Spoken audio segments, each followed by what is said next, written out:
Bem-vindo ao dia 111 do Projeto Bíblia 365 Dias.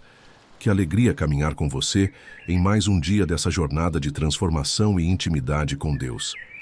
A cada capítulo lido, o Senhor derrama sabedoria, fortalece sua fé e revela sua vontade para a sua vida. Ler a Bíblia toda em um ano é uma decisão que alimenta sua alma e te aproxima, dia após dia, do coração do Pai. No devocional de hoje, 21 de abril, vamos meditar em Deuteronômio 33 e 34, Gálatas 3 e 4, Lucas 21, 1, 4 e Salmo 49, 1, 20. Em Deuteronômio vemos Moisés abençoar as tribos de Israel e, em seguida, sua partida para estar com o Senhor, um encerramento marcante de sua missão. Em Gálatas, somos lembrados de que somos filhos de Deus pela fé, herdeiros da promessa, por meio de Cristo. No breve trecho de Lucas, uma oferta simples, mas feita com tudo o que aquela mulher tinha, revela o valor do coração diante de Deus. E no Salmo, somos ensinados a não colocar nossa confiança nas riquezas, mas sim em Deus, que redime nossa alma. Antes de começar a leitura, ore com fé. Peça ao Espírito Santo que fale com você, traga discernimento e transforme sua mente e coração. Deus está te moldando. E cada palavra lida é uma semente de vida eterna. Antes de seguir, deixe seu like, inscreva-se no canal e ative o sininho para continuar firme nessa jornada. E compartilhe esse devocional com alguém que precisa de esperança e direção hoje. Vamos juntos. A palavra de hoje carrega o poder de renovar sua história. Deuteronômio 33. Bênção de Moisés sobre as tribos. Esta é a bênção que Moisés, homem de Deus, deu ao povo de Israel antes de morrer. O Senhor veio do monte Sinai e brilhou sobre nós desde Seir, resplandeceu desde o monte Parã e avançou com miríades de santos, trazendo fogo ardente em sua mão direita. Sim, ama seu povo. Todos os seus santos estão em sua mão. Sentam-se a seus pés e recebem suas palavras. Moisés nos deu a lei do Senhor, uma herança para a comunidade de Jacó. O Senhor se tornou rei em Jesurum, quando os líderes do povo se reuniram, junto com as tribos de Israel. Bênção para Ruben. Que Ruben viva e não morra, ainda que sua população seja pequena. Bênção para Judá. Moisés disse o seguinte sobre Judá: Ó Senhor, ouve o clamor de Judá e reúna-o com seu povo. Luta por ele com as próprias mãos e ajuda-o contra seus inimigos. Bênção para Levi. Moisés disse o seguinte sobre Levi: Ó Senhor, tu deste a Levi teus tumim e urim, os símbolos de tua autoridade, para serem usados pelos teus fiéis, os quais puseste à prova em Massá e com quem lutaste nas águas de Meribá. Os levitas obedeceram à tua palavra e guardaram tua aliança. Eles não mostraram favoritismo, nem mesmo a seus pais, irmãos ou filhos. Ensinaram teus decretos a Jacó e tuas instruções a Israel. Ofereceram incenso diante de ti e sacrifícios no teu altar. Abençoa-me, ó Senhor, tudo o que eles fazem. Aceita o trabalho de suas mãos. Fere os lombos dos que se levantam contra eles, que nunca se levantem novamente. Bênção para Benjamim. Moisés disse o seguinte sobre Benjamim: Benjamim é amado do Senhor e habita em segurança junto dele. O Senhor o protege o tempo todo e mora entre seus ombros. Bênção para José. Moisés disse o seguinte sobre José: Que José receba a bênção do Senhor por causa da terra preciosa dos céus e do orvalho, e das profundezas que jazem embaixo, pelas riquezas do sol e da lua, pelas colheitas dos montes antigos e a fartura das colinas eternas, pela fartura da terra e tudo o que ela contém, e pelo favor daquele que apareceu na sarça ardente. Que todas essas bênçãos venham sobre José e coroe sua cabeça, aquele que foi separado de seus irmãos. José tem majestade como a de um touro primogênito. Com seus chifres, os chifres do boi selvagem, ele golpeia as nações até os confins da terra. Essas são as 10 milhares de Efraim e os milhares de Manassés. Bênção para Zebulon e Issacar. Moisés disse o seguinte sobre Zebulon: Regozije-se, Zebulon, ao sair para suas expedições, e Issacar em suas tendas. Eles convocarão os povos para a montanha, e ali oferecerão sacrifícios aceitáveis. Colherão as riquezas dos mares e os tesouros escondidos na areia. Bênção para Gade. Moisés disse o seguinte sobre Gade: Bendito seja quem amplia o território de Gade. Gade repousa como leão e despedaça braço e cabeça. Escolheu a melhor terra para si, pois ali estava reservada a porção do líder. Ele veio com os chefes do povo e executou a justiça do Senhor e seus decretos para Israel. Bênção para Dan. Moisés disse o seguinte sobre Dan: Dan é um filhote de leão que salta de Bazã. Bênção para Naftali. Moisés disse o seguinte sobre Naftali: Naftali está cheio das bênçãos do Senhor e transborda do mar até o sul. Bênção para Aser. Moisés disse o seguinte sobre Aser: que Aser seja abençoado acima dos outros filhos, que ele seja estimado por seus irmãos e banhe os pés em azeite. Que os ferrolhos de suas portas sejam de ferro e bronze, e que sua força dure enquanto viver. Deus é a força de Israel.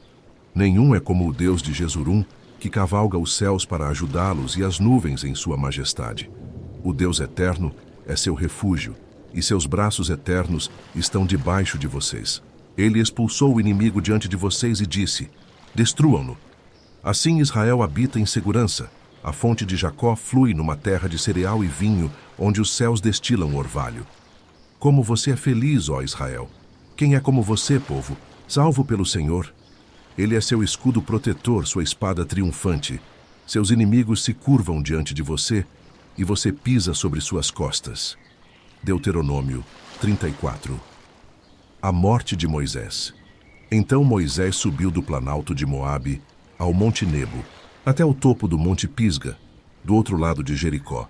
Ali o Senhor lhe mostrou toda a terra, desde Gileade até Dan, toda a terra de Naftali, a terra de Efraim e Manassés, toda a terra de Judá, até o mar Mediterrâneo, o Neguebe, a planície do vale de Jericó, cidade das palmeiras, até Zoar.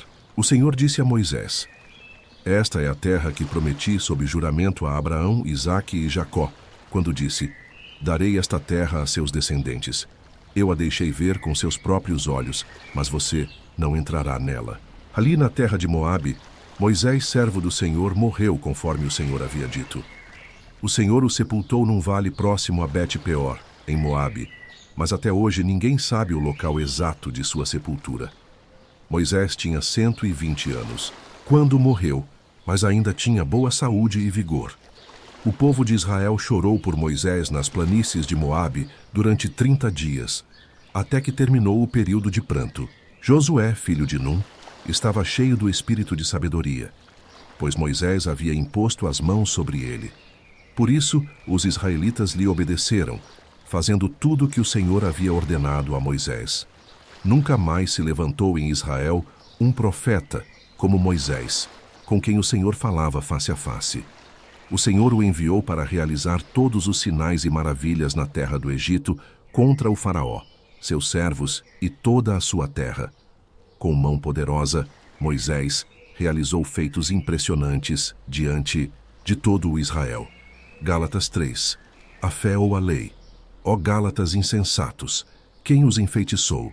Jesus Cristo foi claramente apresentado como crucificado diante de vocês. Respondam-me apenas isto: vocês receberam o Espírito porque obedeceram à lei ou porque creram na mensagem que ouviram? Será que perderam o juízo? Tendo começado pelo Espírito, por que agora procuram tornar-se perfeitos por seus próprios esforços? Será que foi à toa que passaram por tantos sofrimentos? É claro que não foi. Não pode ter sido em vão, pode? Volto a perguntar: acaso Deus lhes dá o Espírito e realiza milagres entre vocês porque obedecem à lei? Não. É porque creem na mensagem que ouviram. Da mesma forma, Abraão creu em Deus e assim foi considerado justo. Portanto, saibam que os verdadeiros filhos de Abraão são os que creem em Deus. As Escrituras previram esse tempo em que Deus declararia justos os gentios por meio da fé. Anunciaram essas boas novas a Abraão há muito tempo, quando disseram: todas as nações serão abençoadas por seu intermédio. Assim, todos os que põem sua fé em Cristo participam da mesma bênção recebida por Abraão, o homem de fé. Aqueles, porém, que confiam na lei, estão debaixo de maldição, pois as Escrituras dizem: maldito é quem não se mantiver fiel a todas as palavras que estão escritas no livro da lei e não as obedecer. É evidente, portanto, que ninguém pode ser declarado justo diante de Deus pela lei, pois o justo viverá pela fé. A lei não é baseada na fé. Diz ao contrário: quem obedecer à lei viverá por ela. Cristo nos resgatou da maldição pronunciada pela lei. Quando foi pendurado no madeiro, levou sobre si a maldição por nossas ofensas, pois está escrito: maldito todo aquele que for pendurado num madeiro. Por meio de Cristo Jesus, Deus abençoou os gentios com a mesma bênção que concedeu a Abraão, a fim de que, por meio da fé, nós recebêssemos o Espírito prometido, a lei e a promessa. Irmãos, vou usar uma ilustração da vida cotidiana. Quando duas pessoas fazem um acordo e uma delas o assina, esse acordo não pode ser alterado nem desfeito. Agora, Deus fez promessas a Abraão e a seu descendente. Note que não diz a seus descendentes, como se significasse muitos filhos, mas a seu descendente, isto é, Cristo. O que quero dizer é que a lei, que veio 430 anos depois, não anula a aliança que Deus fez anteriormente com Abraão, nem cancela a promessa. Pois, se a herança de Deus depende, da lei já não depende de sua promessa, mas foi por meio da promessa que Deus, em sua graça, concedeu a herança a Abraão. Então, para que serve a lei? Foi acrescentada a promessa para mostrar às pessoas seus pecados, mas sua intenção durou apenas até a vinda do descendente prometido. A lei foi entregue por anjos por meio de um mediador. Ora, o mediador é necessário quando duas partes fazem um acordo, mas Deus agiu sozinho ao fazer sua promessa a Abraão. Existe conflito, portanto, entre a lei e as promessas de Deus? De maneira nenhuma. Se a lei pudesse conceder vida nova, nós seríamos declarados justos por obedecer a ela. As Escrituras, porém, declaram que todos são prisioneiros do pecado, e assim recebemos a promessa de libertação apenas pela fé em Jesus Cristo. Os filhos de Deus pela fé. Antes de chegar o caminho da fé, éramos guardados pela lei, mantidos em custódia até que esse caminho fosse revelado. A lei foi nossa guardiã até a vinda de Cristo. Ela nos protegeu até que fôssemos declarados justos diante de Deus pela fé. Agora que o caminho da fé chegou, já não precisamos da lei como guardiã, pois todos vocês são filhos de Deus, por meio da fé em Cristo Jesus. Todos que foram unidos com Cristo no batismo se revestiram de Cristo. Estão cobertos com Ele, como se usassem roupas novas. Já não há judeu nem gentio, escravo nem livre, homem nem mulher, pois todos vocês são um em Cristo Jesus. E uma vez que pertencem a Cristo, são descendência de Abraão e herdeiros conforme a promessa. Gálatas 4. Filhos e herdeiros. Pensem da seguinte forma: se um pai morrer e deixar uma herança para seu filho pequeno, este ainda não é muito diferente de um escravo, mesmo sendo dono de tudo. Ele precisa de guardiães e administradores, até o tempo determinado por seu pai. Da mesma forma, antes de conhecermos a Cristo, éramos como crianças. Éramos escravos dos princípios básicos deste mundo. Mas, quando chegou o tempo certo, Deus enviou seu Filho, nascido de uma mulher e sob a lei. Assim, ele o enviou para resgatar os que estavam sob a lei, a fim de que fôssemos adotados como filhos. E porque somos seus filhos, Deus enviou o Espírito de seu Filho a nosso coração, o qual nos impulsiona a clamar: Abba, Pai. Agora, portanto, você já não é escravo, mas filho de Deus. E se é filho, é também herdeiro por meio de Deus. Preocupação de Paulo pelos Gálatas. Antes de conhecerem a Deus, vocês eram escravos de supostos deuses que, na verdade, nem existem. Agora, porém, que vocês conhecem a Deus, ou melhor, que Deus os conhece, por que querem voltar atrás e se tornar novamente escravos dos princípios fracos e inúteis deste mundo? Desejam ser escravizados por eles outra vez? Vocês insistem em guardar os dias santos, os meses, as estações e os anos. Temo por vocês. Talvez todo o meu trabalho entre vocês tenha sido inútil. Suplico-lhes, irmãos, que se tornem como eu, pois me tornei como vocês. Vocês não me fizeram mal algum. Lembram-se de que foi por causa de uma doença que anunciei o Evangelho pela primeira vez. Embora minha condição os tentasse a me rejeitar, vocês não me desprezaram nem me rejeitaram.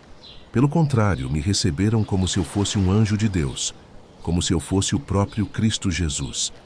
Onde está agora aquele espírito de alegria e gratidão? Estou certo de que, se fosse possível, vocês teriam arrancado os próprios olhos para me dar. Será que agora me tornei inimigo de vocês por lhes dizer a verdade? Esses falsos mestres estão muito entusiasmados por vocês, mas não com boas intenções. Querem isolá-los de mim para que vocês os sigam com mais zelo.